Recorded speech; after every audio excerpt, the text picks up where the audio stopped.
오늘 우리에게 주시는 하나님 말씀은 신약성경 285쪽입니다. 고린도후서 1장 3절에서 11절까지 말씀입니다. 고린도후서 1장 3절에서 11절까지 말씀, 제가 말씀을 봉독하겠습니다.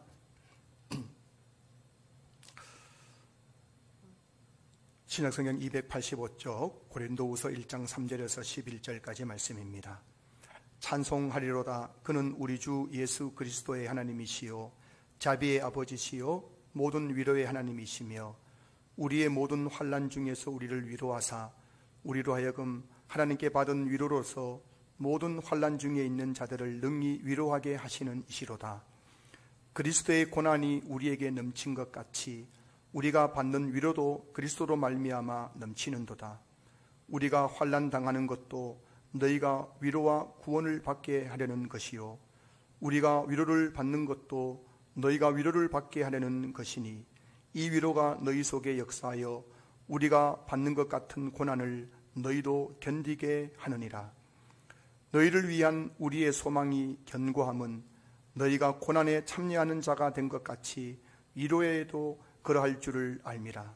형제들아, 우리가 아시아에서 당한 환난을 너희가 모르기를 원하지 아니하노니 힘에 겹도록 심한 고난을 당하여 살 소망까지 끊어지고 우리가 우리 자신이 사형 선고를 받은 줄 알았으니 이는 우리로 자기를 의지하지 말고 오직 죽은 자를 다시 살리시는 하나님만 의지하게 하심이라. 그가 이같이 큰 사망에서 우리를 건지셨고 또 건지실 것이며 이후에도 건지시기를 그에게 바라노라. 너희도 우리를 위하여 간구함으로 도우라. 이는 우리가 많은 사람의 기도로 얻은 은사로 말미암아 많은 사람이 우리를 위하여 감사하게 하려 함이라. 아멘. 할렐루야. 반갑습니다. 우리 옆에 계신 분들 함께 인사 나누시겠습니다. 반갑습니다. 사랑합니다. 축복합니다. 우리 함께 인사 나누시고요. 오늘 여러분 하나님 살아계신 줄로 믿습니다. 살아계신 하나님이 오늘 우리 가운데 함께 하시는 줄로 믿습니다. 그리고 하나님께서 뒷짐지고 여러분들 동물원 원숭이 구경하는 것이 아니라 여러분 한 분 한 분들을 만져주시고 치료해 주시고 회복시켜 주시고 안아주시고 그렇게 우리를 전인적인 회복과 치유와 또 우리에게 필요한 하늘의 모든 신령한 복으로 이 시간 우리를 채워주실 줄로 믿습니다. 여러분 그 하나님을 기대하시면서 예배드리는 시간 되셨으면 좋겠습니다. 2019년 백상예술대상 TV 부분 대상을 수상한 탤런트는 김혜자 씨입니다. 그 김혜자 씨가 이제 대상 김혜자라는 소리를 듣고 깜짝 놀라서 그 단상에 올라와서 수상 소감을 떨리는 목소리로 이렇게 시작했어요. 지금 우리는 위로가 필요한 시대에 살고 있는 것 같아요 라는 말을 한 후에 그 자신이 했던 드라마 눈이 부시게라는 드라마에서 본인이 했던 그 대사를 적어 오셨어요. 적어 와가지고 그것을 수상소감으로 대신했습니다. 이런 내용이에요. 내 삶은 때로는 불행했고 때로는 행복했습니다. 삶이 한낱 꿈에 불과하다지만 그래도 살아서 좋았습니다. 새벽에 쨍한 차가운 공기, 꽃이 피기 전 부는 달큰한 바람, 새질 무렵 우러나오는 노을의 냄새, 온 한 가지 눈부시지 않은 날이 없었습니다. 지금 삶이 힘든 당신, 이 세상에 태어난 이상 당신은 매일 이 모든 걸 누릴 자격이 있습니다. 후회만 가득한 과거와 불안하기만 한 미래 때문에 지금을 망치지 마세요. 오늘을 살아가세요. 눈이 부시게. 당신은 그럴 자격이 있습니다. 누군가의 아내였고 엄마였고 누이였고 딸이었고 그리고 나였을 그대들에게 이 말을 꼭 하고 싶었어요 하면서 수상소감을 이렇게 말했는데 김혜자 씨가 대상 수상소감에서 꼭 하고 싶었던 말이 바로 위로였습니다. 위로. 여러분들을 위로합니다 하는 말이었죠. 저는 이번 여름 휴가의 기간에 오랜만에 또 장모님을 만나고 형제들을 만났어요. 그런데 멀리 있을 때는 잘 못 느꼈는데 가까이 다가가서 그들을 만나보니 하나같이 위로가 필요한 사람들이었습니다. 연로하신 우리 장인어른 장모님 삶 속에도 위로라는 빈자리가 있었습니다. 코로나 바이러스발 불경이 속에서 소규모 제조업체를 운영하는 동서에게도 위로의 말이 필요했고요. 무더운 날씨에 어린 두 딸을 키우느라 지친 처형에게도 위로의 말 한마디가 상한 심령을 취할 수 있다는 사실을 발견했습니다. 그리고 더 중요한 것은 늘 가까이 저와 함께 했던 아내와 두 아들 또한 얼마나 위로가 필요한 사람들인지 이번 여행을 통해서 다시 한번 새삼 깨닫게 되었습니다. 여러분 주변을 한번 둘러보십시오. 하나같이 위로가 필요한 사람들이에요. 사랑하는 남편, 아내, 부모님, 자녀들, 그리고 여기 앉아있는 저와 여러분들 모두 김희자 씨의 말처럼 지금 우리는 위로가 필요한 시대를 살아가고 있는 듯 합니다. 사랑하는 성도 여러분, 위로가 필요한 이 시대를 살아가고 있는 저와 여러분에게 하나님은 도대체 어떤 분이실까요? 이렇게 위로에 목말라 하고 있는 저와 여러분들에게 하나님은 도대체 어떤 하나님이신가요? 오늘 본문 3절 말씀하고 있습니다. 찬송하리로다. 그는 우리 주 예수 그리스도의 하나님이시요 자비의 아버지시요 모든 위로의 하나님이시며, 지금 바울이 찬양하고 있는 하나님은 어떤 하나님이십니까? 모든 위로의 하나님. 모든 위로의 하나님이란 말씀은 모든 것을 위로할 수 있는 하나님이란 말씀이죠. 좀 더 구체적으로 4절에서는 이렇게 말씀하고 있습니다. 우리의 모든 환난 중에서 우리를 위로하사.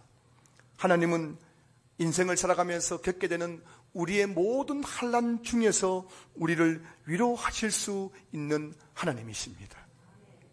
여러분 중에 환난 만난 분이 계십니까? 질병의 환난, 경제적인 환난, 가정의 환난, 우리의 모든 환난 중에서 하나님은 능히 우리를 위로해 주시는 하나님. 바울은 복음을 전하면서 참 많은 환난을 겪었지요. 오늘 보면 8절 9절 말씀 보십시오. 형제들아, 우리가 아시아에서 당한 환난을 너희가 모르기를 원하지 아니하노니 힘에 겹도록 심한 고난을 당하여 살 소망까지 끊어지고 우리는 우리 자신이 사형 선고를 받은 줄 알았으니. 여러분, 우리는 그냥 이 활자된 성경을 보기 때문에 그 바울의 이 애절한 이 고린도 후서의 이 편지 내용이 와닿지 않지만 한번 생각을 해 보십시오. 살 소망이 끊어지고 사형 선고를 받은 것 같은 환난과 고난을 바울은 아시아에서 참 많이 당했다는 거예요. 그 내용이 오늘 본문 다음에 나오는 고린도후서 11장에 나오죠. 바울이 아시아에서 복음을 전하면서 당했던 힘에 겹도록 심한 고난과 환난, 살 소망이 끊어지고 사형 선고 받은 것 같았던 그 고난과 환난의 내용이 나옵니다. 고린도후서 11장 23절부터 27절까지 내용 보시면은 내가 수고를 넘치도록 하고 옥에 갇히기도 더 많이 하고 매도 수없이 맞고 여러 번 죽을 뻔하였으니 유대인들에게 40에서 하나 감한매를 5번 맞았으며 3번 태장으로 맞고 1번 돌로 맞고 3번 파선하고 일주야를 깊은 바다에서 지냈으며 여러 번 여행하면서 강의 위험과 강도의 위험과 동족의 위험과 이방인의 위험과 시내의 위험과 강야의 위험과 바다의 위험과 거짓 형제 중에 위험을 당하고 또 수고하며 애쓰고 여러 번 자지 못하고 줄이며 목마르고 여러 번 굶고 춥고 헐벗었노라. 저는 이 말씀을 이렇게 읽으면서 일단 여기에 나오는 내용 중에 하나도 저에게 해당되는 것이 없었다는 것에 감사하고요. 또 한 가지는 아마 지금 바울이 고린도후서 11장 23절 27절까지 경험했던 그 환난과 고난 중에 몇 가지만 제가 겪었더라도 아마 저는 목회를 그만두었을 것 같아요. 제가 참 유약한 사람이다 보니까는 늘 그 마음이 유약해가지고 말 한마디에도 쉽게 상처받는 저 같은 사람이 이런 고난 환난을 당했다면 아마 벌써 목회 그만두고 저는 뭘 했을까요? 자, 그런데 여러분, 이런 극심한 환난과 고난 속에서도 바울은 끝까지 복음의 사명을 중단하지 않고 포기하지 않고 감당할 수 있었던 이유가 무엇입니까? 오늘 보면 5절 보십시오. 그리스도의 고난이 우리에게 넘친 것 같이 우리가 받은 위로도 그리스도로 말미암아 넘치는도다. 여러분, 바울의 그 환난과 고난 속에서도 끝까지 복음을 전할 수 있었던 그 원동력, 그것은 바로 사형선고를 받은 줄 알았고 살소망이 끊어진 같은 그 모든 환난 중에서도 넘치는 하나님의 위로를 받았기 때문이라고 바울이 고백하고 있는 거예요. 저는 생각합니다. 저와 여러분에게 있는 삶의 고난과 환난의 문제는 해결할 수가 없을 수도 모릅니다. 때로는 우리가 믿음으로 기도하고 하나님 은혜 주시면은 지금 내가 겪고 있는 고난과 환난의 문제가 사라질 수도 있겠지만 때로는 그 고난과 환난의 문제가 끝까지 나와 함께 할 수도 있는 것이죠. 그럼에도 불구하고 우리가 고난과 환난 속에서 끝까지 믿음을 지키며 나갈 수 있는 그 원동력은 무엇입니까? 그것은 바로 하나님의 위로라는 것이 하나님의 위로. 아무리 힘들고 삶이 벅차고 앞이 깜깜하고 살 소망이 없고 모든 것이 무너진 것 같은 현실 속에서도 우리를 끝까지 믿음으로 나갈 수 있게 만드는 것, 삶을 포기하지 않고 끝까지 살아가게 만드는 것, 그것은 바로 하나님의 넘치는 위로였다고 바울이 고백하고 있는 거예요. 저는 오늘 이 예배를 통해서 이곳에 있는 많은 성도님들이, 고난과 환난 중에 있는 우리 성도님들이 하나님의 위로를 풍성히 받고 샘을 얻을 수 있는 시간 될 수 있기를 주의 이름으로 축복합니다. 하나님의 위로를 무엇에 비유할 수 있을까요? 하나님의 위로를 무엇에 비유하면 좋을까요? 이사야 66장 13절에는 하나님의 위로를 어머니의 품에 비유하고 있습니다. 이사야 63장 13절 말씀 보시면은 어머니가 자식을 위로함 같이 내가 너희를 위로할 것인즉 너희가 예루살렘에서 위로를 받으리니. 저는 어린 시절 한 번씩 배탈이 날 때마다 저희 어머니가 늘 저를 품에 안으시고 저희 배를 만지시면서 내 손이 약손이다 쑥 나아라, 내 손이 약손이다 쑥 나아라, 그렇게 제 배를 만져주신 그런 기억이 있습니다. 아파서 울고 있던 그 어린 마음에 그 어머니의 따뜻한 품에 안겨서 그 사랑의 손길로 저를 배를 만져주시는 그 어머니의 그 손길이 얼마나 위로가 되었는지 몰라요. 그래서인지 그렇게 어머니가 몇 번 내 손이 약손이다 쑥 나아라 그렇게 해주기만 하면은 그 아프던 배가 낫는 것 같았던 그런 기억들이 있습니다. 여러분, 하나님은 하나님의 위로가 어떤 것이라고요? 바로 어머니 품에 안겨있는 자식을 위로하는 어머니와 같은 그 위로하심으로 우리를 위로해 주시는, 품에 안고 위로하는 어머니처럼 우리를 위로해 주시겠다고 말씀하고 있는 거예요. 칼빈은 기독교 강요에서 교회는 하나님 아버지의 자녀를 양육하는 어머니의 품이라고 말했어요. 여러분, 오늘 저와 여러분들이 교회에 나와서 예배 드리는데 지금 우리는 사실 지금 어디에 어느 누구의 품에 안겨 있다고요? 어머니의 품에 안겨서 예배 드린 것 같은 거예요. 어머니 품에 안겨가지고 배 아픈 아들에게 내 손이 약손이라 쑥 나라고 하시는 그 어머니처럼 오늘 하나님은 어머니 품 같은 교회에 나와서 예배 드리는 저와 여러분들을 지금 품에 안으시고 바라보시면서 많이 아팠지, 많이 힘들었지, 고생 많았지, 너무 속상했지, 그렇게 우리의 상한 마음을 위로하시고 어루만져 주시는 시간인 줄로 믿습니다. 오늘 이 시간 여러분 한 분 한 분들이 어머니 품 같은 하나님 품 안에서 참된 위로받는 시간 될 수 있기를 주의 이름으로 축복합니다. 그렇다면 여러분, 하나님은 구체적으로 우리를 어떻게 위로해 주시는 것일까요? 성경에는 하나님께서 우리를 위로해 주시는 세 가지 방법을 기록하고 있습니다. 첫째는 하나님은 말씀을 통해서 우리를 위로해 주십니다. 시편 119편 50절 말씀 보시면은 이 말씀은 나의 고난 중에 위로라. 주의 말씀이 나를 살리셨기 때문이니이다 라고 말씀하고 있어요. 시편 기자는 하나님의 말씀, 이 말씀은 이거 하나님의 말씀이죠. 이 하나님의 말씀은 나의 고난 중에 위로가 되었다고 고백하고 있습니다. 그렇습니다. 하나님은 말씀을 통해서 고난 중에 있는 저와 여러분들을 위로해 주시는 거예요. 그러면 고난 중에 있는 여러분들이 어떻게 위로받을 수 있다고요? 하나님 앞에 나와서 예배드리면서 말씀을 듣는 중에 위로를 받는 거예요. 저는 사역의 현장에서 하나님의 말씀을 들으면서 눈물 흘리는 성도들을 참 많이 봤습니다. 그 눈물의 의미는 바로 하나님의 위로였습니다. 어떤 분들은 설교를 들으면서 눈물을 흘리세요.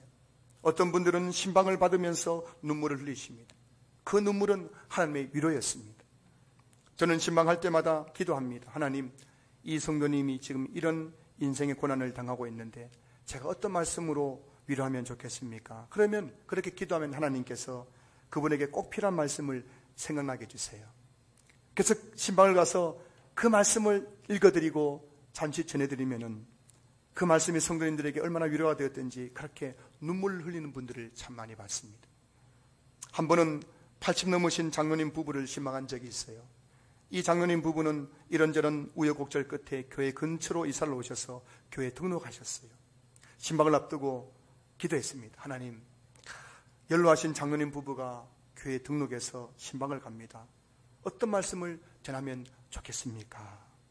그 기도하는 중에 하나님께서 이사야 46장 3절 4절 말씀이 생각나게 하셨어요. 그래서 신방을 가서 그 말씀을 전해드렸습니다. 이런 내용입니다. 야곱의 집이여, 이스라엘 집에 남은 모든 자여, 내게 들을지어다. 배에서 태어남으로부터 내게 안겼고 태에서 남으로부터 내게 업힌 너희여, 너희가 노년에 이르기까지 내가 그리하겠고 백발이 되기까지 내가 너희를 품을 것이라. 내가 지었은즉 내가 업을 것이요 내가 품고 구하여 내리라. 여러분, 이 말씀 들으면서 그냥 눈만 멀뚱멀뚱하고 덤덤하게 이 말씀을 들으셨지만 신방 가서 이 말씀을 읽고 전해드리는데 그 80 넘으신 장로님 권사님이 하염없이 눈물을 흘리는 거예요. 그 사연은 모르겠습니다. 그런데 한참을 눈물 흘린 다음에 장로님이 이런 말씀을 하셨어요. 목사님, 이 말씀은 제가 제일 좋아하는 말씀입니다. 제가 가장 힘들 때 이 말씀 때문에 고난을 이겨낼 수 있었습니다 라고 그분이 말씀하시더라고요. 내가 가장 힘들 때 이 말씀 때문에 고난을 이겨낼 수 있었다는 거예요.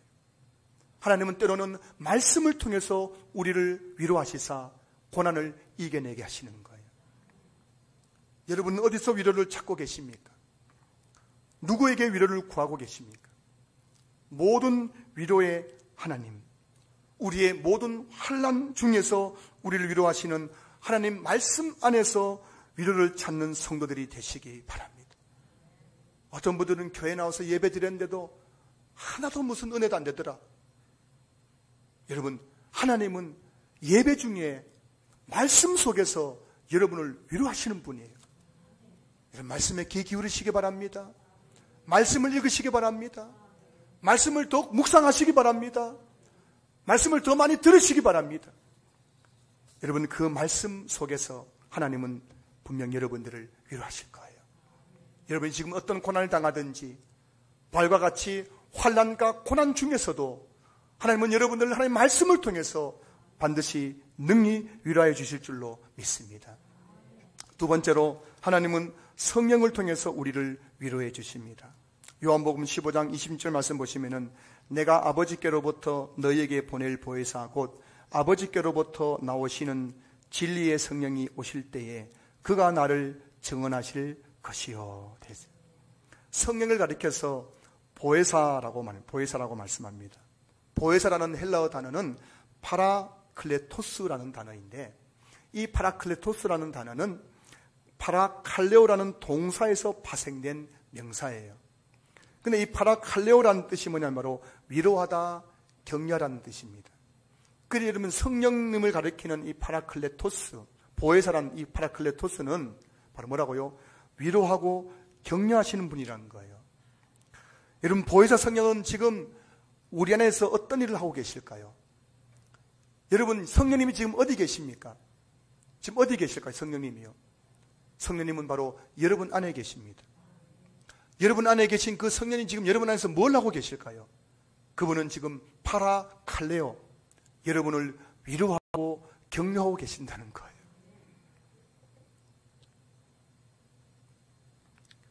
오늘 본문에는 위로라는 단어가 10번이나 나옵니다.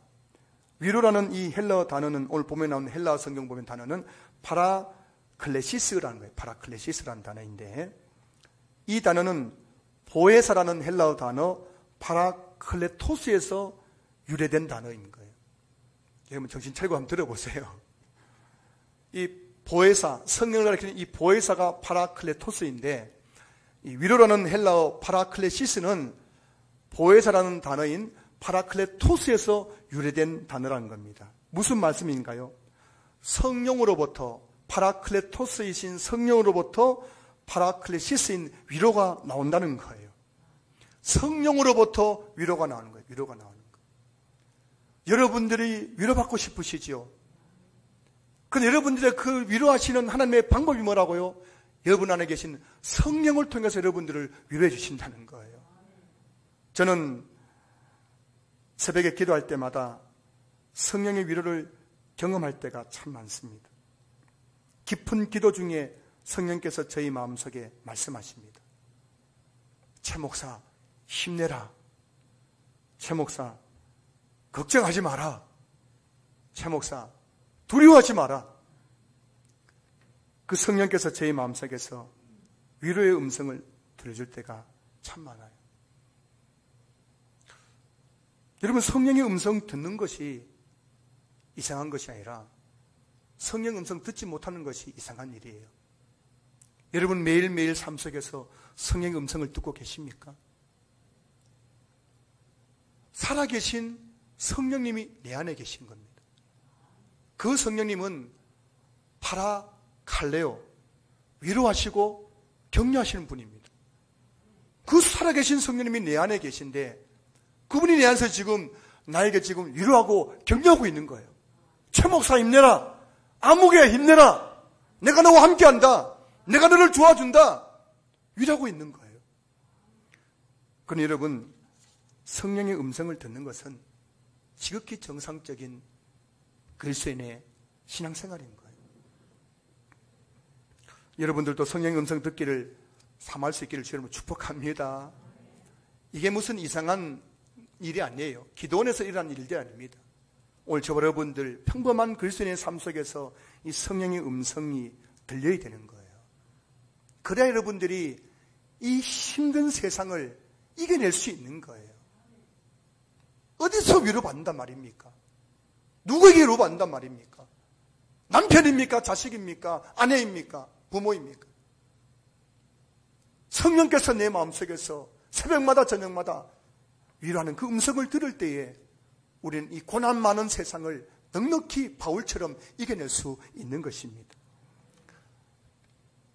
찬송가에는 성령을 가리켜서 위로하시는 분이라는 가사가 많이 나오죠.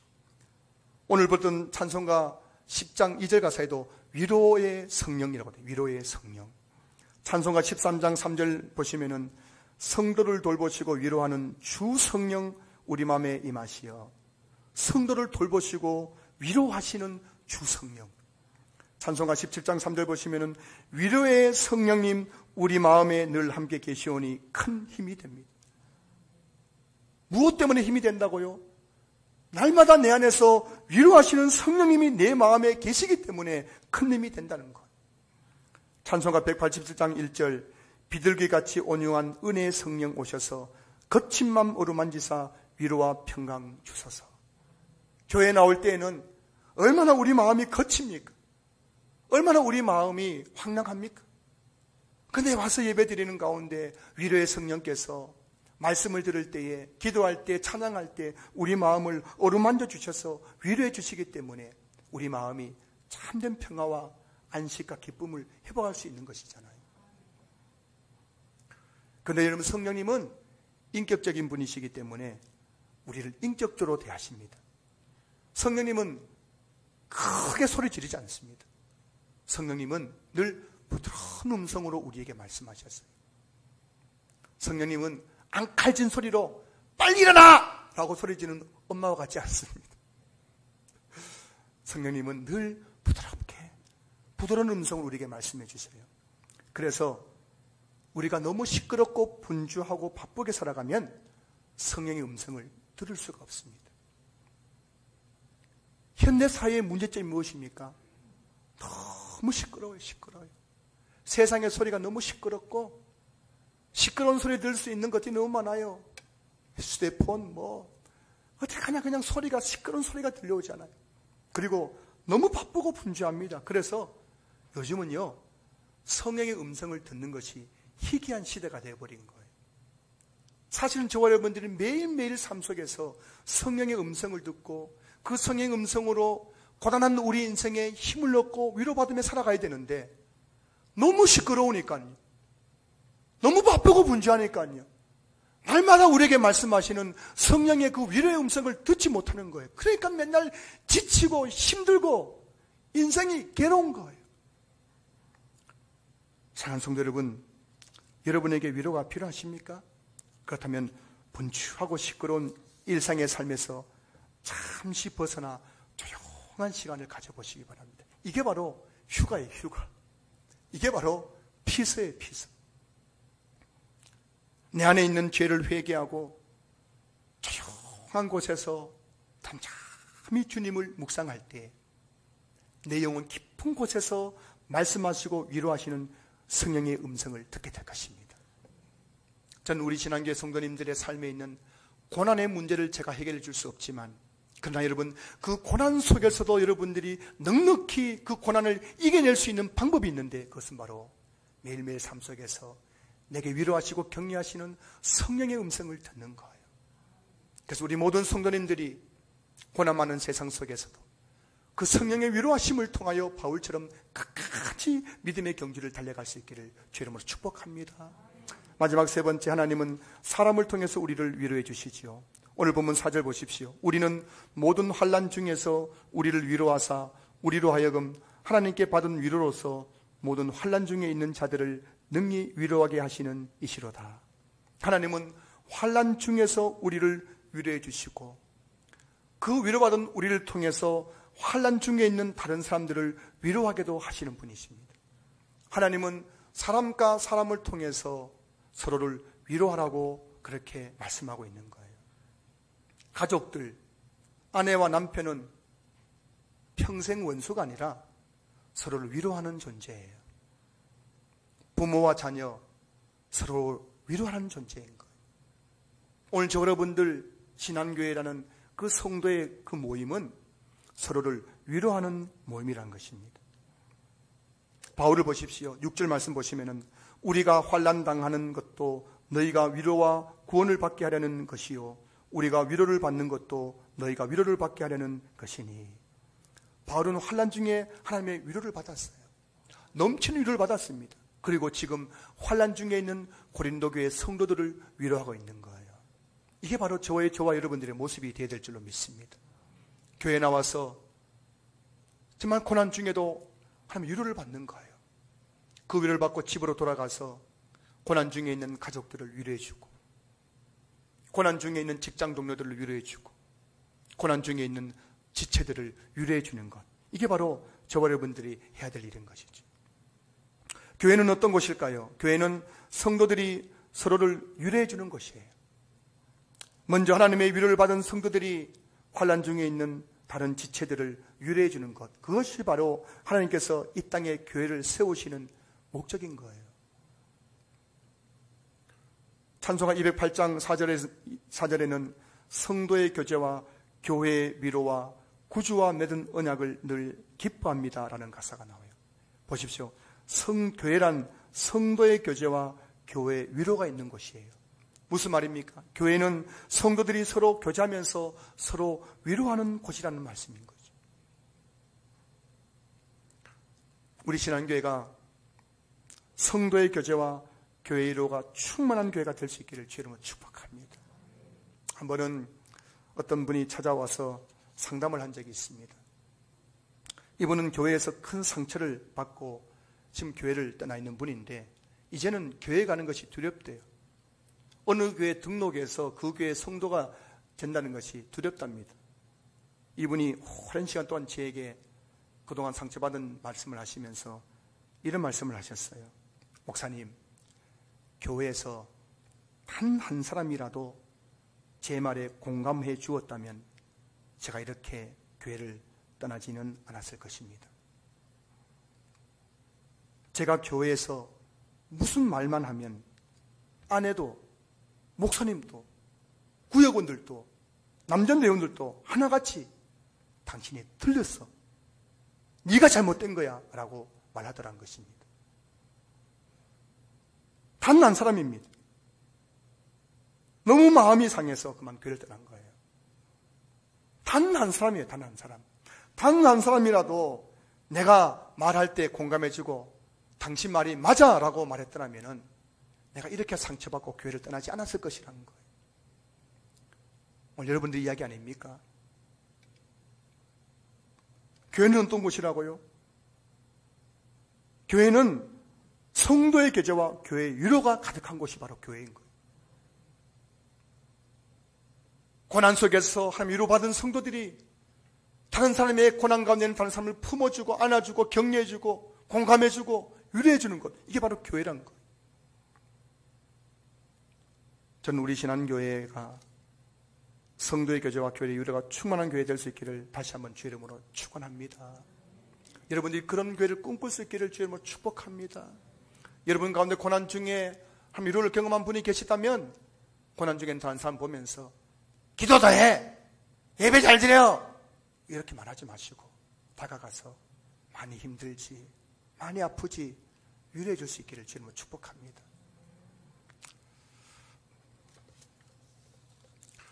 말씀을 마무리하겠습니다. 저는 지난 한 주간 교회와 우리 성도님들의 배려 속에서 휴가를 다녀왔어요. 저는 이번 여름 휴가의 제목을 위로라고 그렇게 정해봤어요. 위로. 이번 제 여름 휴가의 제목은 위로. 이번 휴가는 저희 가족에게 위로의 시간이었습니다. 아내와 두 아들과 함께 차를 타고 가면서, 그리고 한 방에서 며칠 동안 함께 잠을 자면서 그동안 바쁘다는 핑계로 서로에게 말하지 못했던 위로와 격려의 대화를 많이 나누었어요. 저희 아내에도 위로가 필요한 사람이었고 제 두 아들도 얼마나 위로가 필요한 사람이었던지, 아니 이 장면에 서 있는 저조차도 아내의 위로, 두 자녀들의 위로가 필요한 사람이었다는 것을, 그래서 참 우리가 함께 대화 속에서 위로와 격려의 시간을 보냈던 것 같아요. 아마 우리 두 아들도 아마 이번 휴가 이후에, 여름 여행 이후에 많이 아마 자존감도 높아졌을 것 같고 더 위로받았지 않을까 생각됩니다. 무엇보다 아내와 함께 지난 8개월 동안 하나님께서 우리 교회와 성도들의 가정에 베풀어 주신 구체적인 그 은혜의 역사들을 함께 나누면서 목회에 지친 저의 마음을 위로해 주시는 하나님의 손길을 경험했어요. 늘 부족한 제 자신을 바라보면서 왜 나는 이거밖에 못할까? 내가 좀 더 우리 성도를 잘 섬기지 못할까? 자책에 빠져 있고 그랬던 저에게 지난 8개월 동안 아내와 함께 우리 성도들 삶 가정 속에 베풀어 주신 은혜들, 우리 교회 가운데 베풀어 주신 은혜들을 하나씩 함께 나누는 중에 하나님께서 최 목사 힘내라, 잘하고 있다 말씀하시는 그 위로를 경험하게 되었습니다. 부모님과 함께하는 시간을 보내면서 연로하신 그 부모님의 허전한 마음을 위로해 드리는 시간이 되었고요. 그리고 저보다 앞서 목회했던 우리 장인어른, 장모님 두 분을 통해서 저와 아내가 위로받는 시간이기도 하였습니다. 저는 휴가 둘째 날 아침 일찍 일어나서 그 등산로길을 홀로 걸으며 주님과 교제하는 시간을 가졌어요. 적막하고 고요한 자연 속에서 홀로 지난 8개월을 돌아보고 나의 목회 현장을 돌아보고 내 자신을 돌아보면서 주님을 묵상할 때 성령께서 그 고요한 시간에 제 그 내면 깊은 곳에서부터 들려주시는 그 위로의 음성을 풍성히 듣는 시간을 가졌습니다. 아이들과 함께 그 깊은 격에 가서 물장구를 치며 그 자연 속에서 가족과 함께하는 시간을 통해서 육체의 힘이라는 위로를 얻기도 했었던 것이죠. 이번 여름 휴가는 정말 우리 가정에 하나님께 주시는 풍성한 위로를 누리는 시간이었어요. 사랑하는 성도 여러분, 이곳에 있는 저와 여러분 중에 위로가 필요 없는 사람은 아무도 없을 것입니다. 우리 모두 위로가 필요한 사람들인 거예요. 여러분 옆에 있는 분들도 다 위로가 필요한 사람들입니다. 우리는 어디에서 위로를 찾을 수 있습니까? 누굴 통해서 위로받을 수 있습니까? 오늘 성경이 말씀하고 있습니다. 하나님의 말씀을 통해서 우리는 위로받을 수 있고 성령을 통해서 하나님은 우리를 위로하신다고 말씀하고 있습니다. 그리고 저와 여러분들이, 그리고 우리 가족들이, 우리 성도들이 함께 서로를 위로할 수 있다라고 오늘 성경이 우리에게 말씀하고 있는 거예요. 무덥고 답답한 여름철, 코로나 바이러스로 인해 앞이 깜깜한 현실 속에서 이곳은 우리 모든 성도님들이 하나님께서 우리에게 베풀어 주시는 그 풍성한 위로로 말미암아 인생의 답답함, 고난과 환난을 넉넉히 극복해 갈 수 있기를 주의 이름으로 축복합니다. 축복합니다. 축복합니다.